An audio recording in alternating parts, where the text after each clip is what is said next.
Ah, how peaceful you are. You bring me so much pride and joy. What was that?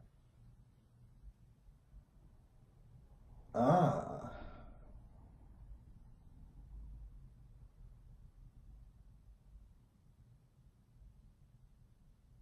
I'm gonna need more rabbits.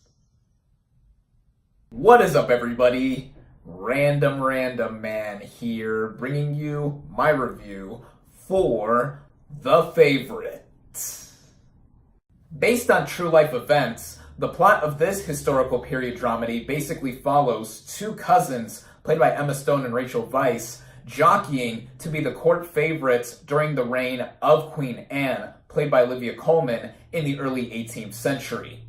Going into this movie, I had high expectations. This became one of my most anticipated films of 2018 when I heard a lot of great buzz about it coming out of its premiere at the Venice International Film Festival back in August. I was also so excited for the cast that was assembled for this movie, the director at the helm, and its concept. The director of this film is Yorgos Lanthimos, and his two most recent movies, The Lobster and The Killing of a Sacred Deer, are his first two English language films. And The Lobster, which I saw in theaters and reviewed back in 2016, I really enjoyed. And The Killing of a Sacred Deer from last year, I actually watched last night before going to see The Favorite today. And I like that considerably less than The Lobster. But even with that, Lanthimos is a director who has a clear visionary style attributed to the kind of filmmaking he approaches in not just assembling great cast members for his films, but also having a specific tone to them and also them being alluring, even if I don't agree with some of the choices he makes stylistically, in particular with a lot of The Killing of a Sacred Deer. But with The Favorite and him tackling a period piece dramedy, it had me hooked because of how absurd the trailers looked, but in that alluring kind of fashion that I have just mentioned.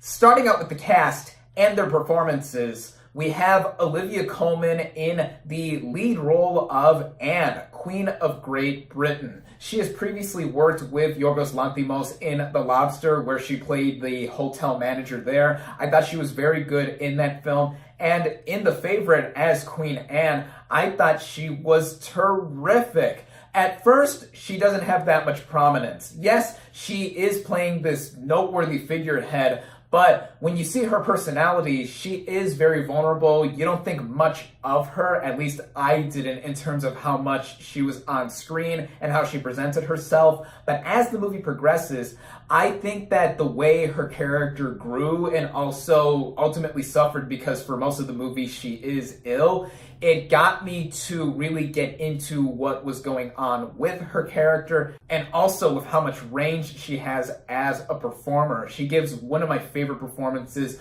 of the year.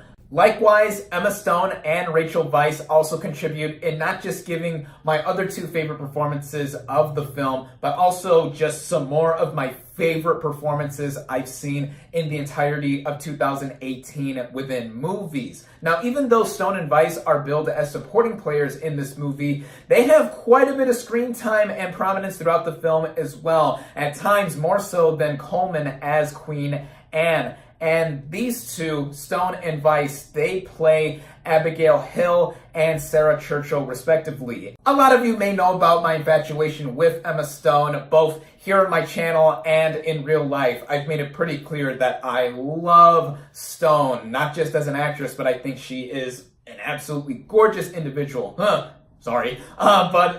with her as Abigail Hill, I wouldn't have expected Stone to be in a period piece movie like this one, but not only does she give a certain amount of vulnerability like Colman does as Queen Anne, but also has some layers to her character. She begins the movie literally being dumped off in front of this palace, which is immaculately put together. I'll mention more of the production design later. And you see her trying to be employed and literally being the younger cousin of Sarah Churchill, yeah, there's quite a bit of quarreling going on between her and Vice's character. And speaking of Vice, she is also fantastic. She was previously in another Yorgos Lanthimos film, The Lobster, where I also thought she was outstanding. And here as Sarah Churchill, where she is already quite tight with the Queen in more ways than one, I thought that her conniving kind of attitude and her descent onto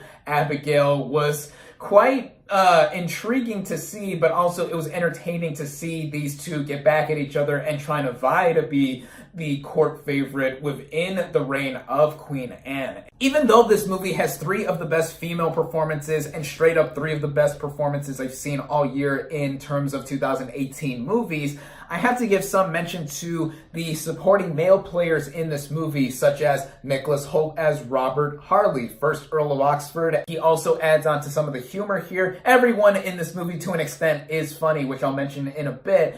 Also worth mentioning is Joel Aylwin as Samuel Masham, 1st Baron Masham, and he is somebody who is trying to go after Emma Stone's Abigail across the movie, and Mark Gatiss as John Churchill, 1st Duke of Marlborough, the husband to Rachel Weisz's Sarah. Everyone here is great, but of specific and particular note has to go to the 3 leading female performances here, with Olivia Colman, Emma Stone, and Rachel Weisz all giving excellent performances. The writing of this film deserves a particular mention, not just in how it sets up the movie's narrative, but also with who wrote it.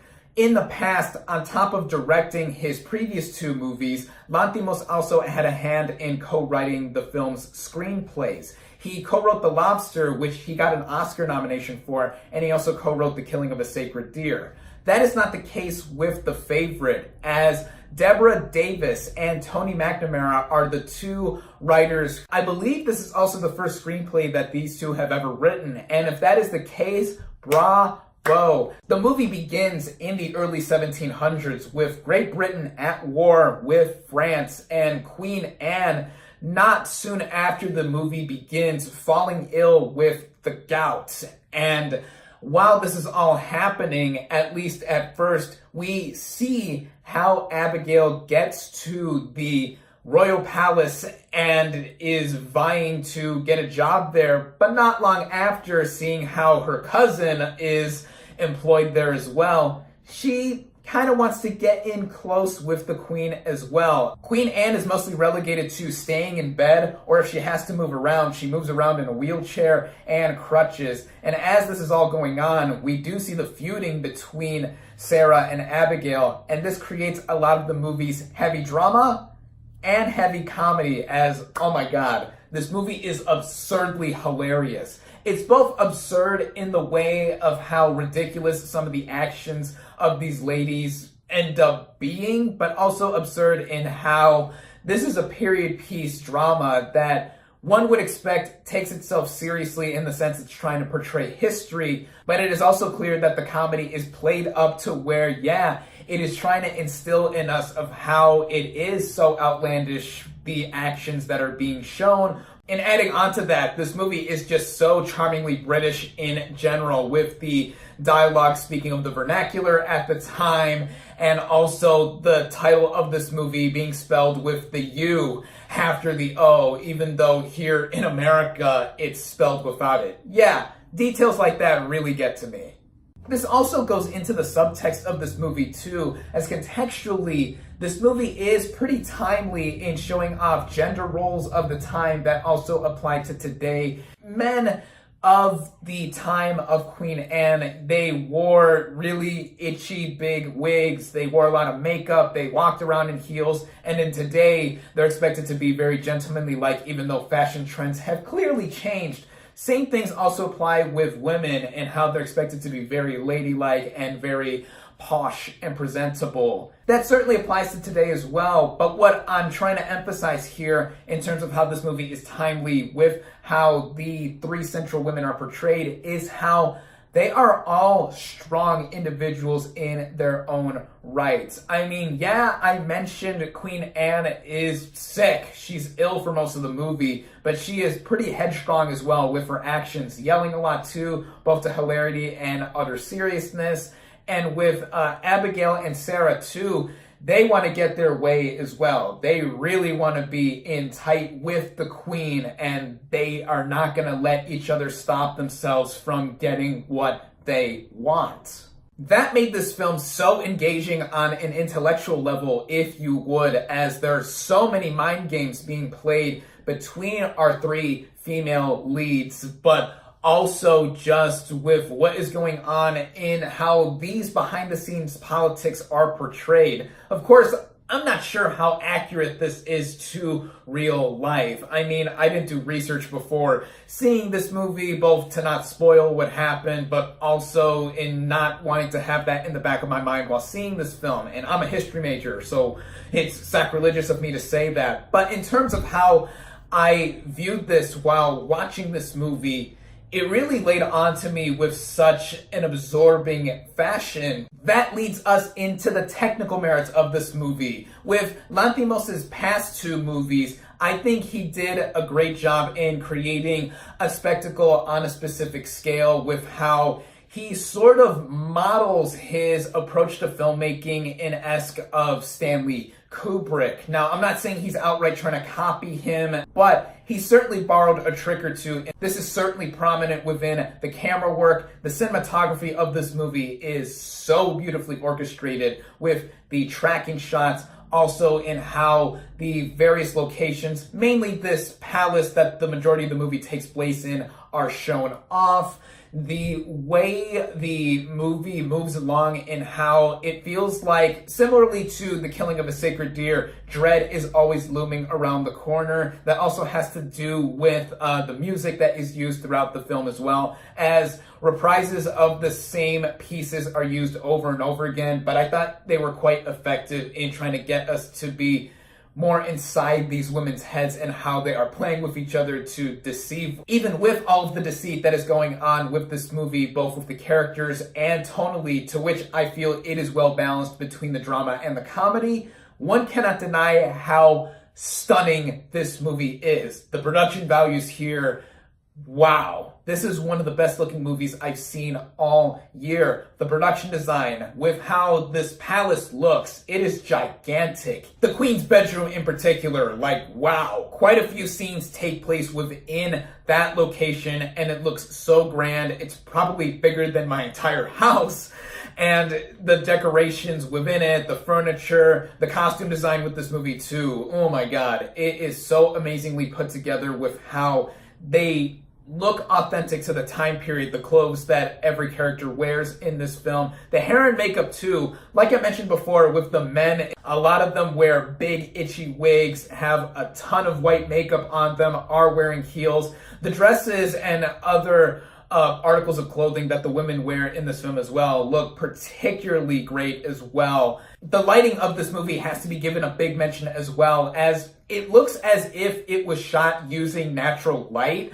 I'm not sure if that is the case, but it certainly looked like it was done with that technique, as it reminded me of another period piece film, Barry Lyndon, directed by Stanley Kubrick. Hey, shout out to him again, to where when scenes look dark, they look genuinely dark, and when they're lit with candles, it looks like that's the only source of light being used within that scene. And the way it glowed off of characters' faces, it looked pretty realistic in my eyes, and little touches like that made me more immersed into the scene I was watching within The Favorite, especially with this party scene that has this dance sequence that is hysterical. Oh man, like I can't emphasize enough how funny this movie is. It all ran perfectly at just about 2 hours. The movie is so well paced. It never slowed down, it never sped up. It just felt natural within the flow of this movie. Also with the scene transitions, the editing, and how scenes fade in and out, also how they abruptly begin and end. As one thing I haven't mentioned with the structure of this movie, it is structured in 8 parts of sorts. Like every time a new act begins, it begins with a Roman numeral and the title of it, which is a line from the movie that is said within that act. And it really did feel like I was watching a historical period piece. I saw this movie with a friend and she loved it just about as much as I did. For the technical merits, she said this entire movie was an aesthetic, and yeah, I 100% agree with you, Emily. The ending of this movie really was the final nail in the positive coffin to really have me adore this film, because it ends in a way that is not completely ambiguous, but it's enough to be interpretable. And yeah, it really left this ominous sense within me in what I have just seen and how I felt about the characters overall, what had transpired for the past 2 hours. It really got me thinking. And after thinking about it for quite a while, I cannot find that much fault or any fault at all with this film. This is without a doubt my favorite English language work from director Yorgos Lanthimos, though I should go back and watch his films prior to The Lobster. My friend Emily is a bigger fan of Lanthimos than I am, and she can vouch for how much she loves the director for having seen those movies as well. Shout out to you, Emily, for seeing this film with me and getting food with me after the film, as we had a great conversation about it. Some of you already may be aware of this, but Won't You Be My Neighbor is my favorite documentary of 2018, and for a good chunk of this year, I said it's my favorite straight up movie of the year as well.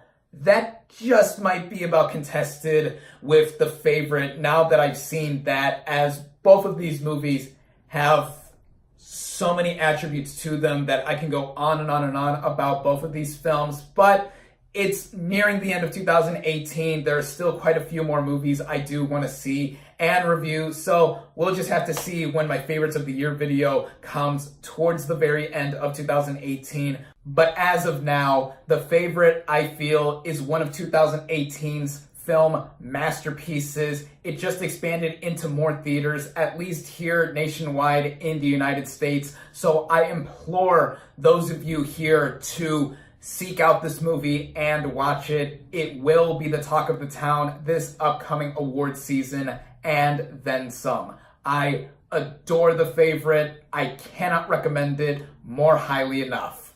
My final verdict for The Favorite is 5 out of 5 stars.